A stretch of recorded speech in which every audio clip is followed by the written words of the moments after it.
Main event, obviously Masvidal was going up against a lot tonight. What did you think overall the way the fight played out? Yeah, played out the way that I thought it might. I thought that if George didn't catch him with something, that's the way the fight would go. And his takedown defense was unbelievable. He would get taken down and get back up against Usman. It's tough to do. He did it for 5 rounds and, did what he could do. Usman's a beast, man. Guy's a beast. I saw you talking with George in the cage afterwards. Obviously we knew the result before it was read, but you were talking to him. What was the conversation like? He was saying, I'll be back. I want another shot. What do you think? I mean, obviously you wouldn't go right back to that, of course, Gilbert Burns. But when a guy steps in on 6 days' notice, flies halfway around the world, do you feel like maybe, hey, a win or two, we could talk about it? Well, that was the fight we were working on. That's the fight he was training for. There was a 2-week gap there where he wasn't the fight.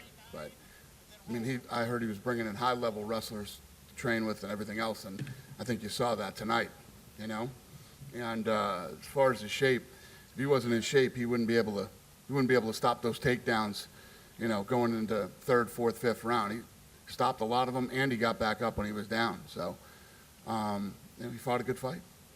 Co-main event, obviously a very, very close fight there as well. Were you scoring that one along, and did you have Volkanovski winning? Did you have Holloway? What'd you think? Listen, man, you can't leave it. You can't leave it to these guys. We got some bad judging.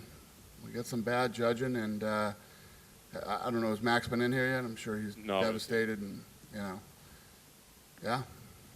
So normally when a guy is 2-0 against a champ, we don't get to see a third fight. But seeing as how you maybe think it went the other way, do you think? I don't know. Did anybody in here score it for Volkanovski? Anybody have it for Volkanovski? Nobody in the media? Yeah. So I don't know. We'll have to figure it out.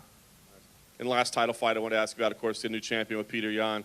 What did you think about his performance? Obviously, he seems like a very exciting guy. Thought he looked good. I thought Aldo looked great for people that were criticizing him, saying he doesn't deserve another title shot.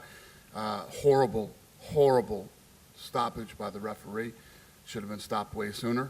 Looks like we got to tighten up our our refs and judges here on Fight Island. You said Aldo, I thought, looked really good. I thought he looked great. Kind of the old Jose Aldo. What do you think he should do at this point, though? Do you still feel comfortable with him at 35? He's had some setbacks, but he looked good. He's fought the best guy, and the guy who's lined up for the next title shot, and he looked damn good doing it. He can do whatever he wants. Just 2 more for me real quick.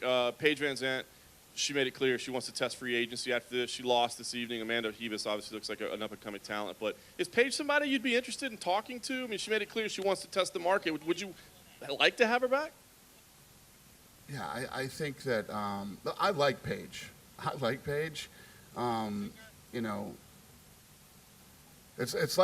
Blades. When I talk, when Blades fought last, when you talk all that stuff, I'm not being paid enough, and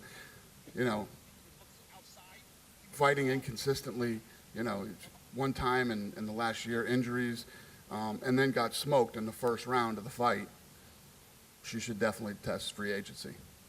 Fair enough. Yeah. The last thing, we got the first Fight Island show in the books. Obviously we've been seeing the operations all week. But just give us your thoughts. Now that you got one in the books, I'm sure you feel like you cleared a hurdle a little bit. What's your thoughts? No, I always like to get the first one behind me, and we did.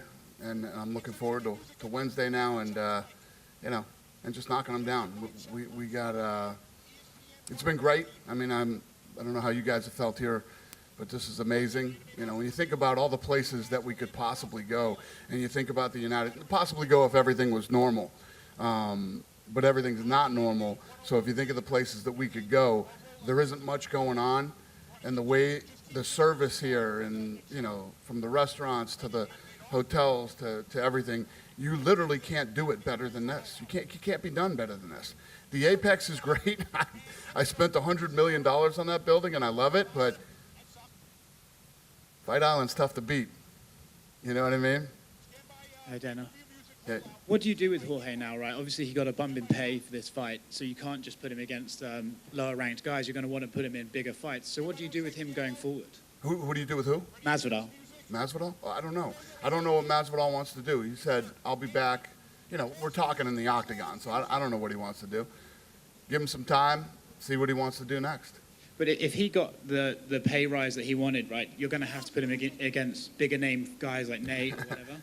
You guys don't know anything about what happened with the deal, so it's all good. Today you announced UFC 4. You have Tyson Fury and Anthony Joshua in the game. How does that happen? Yeah, because we wanted them. We wanted them, and we thought they'd be fun to have in the game as extra characters. I mean, every year we've done, different things, from Bruce Lee to, now these guys, and yeah, it's awesome. I'm glad they agreed and wanted to be a part of it, and it's going to be a fun game.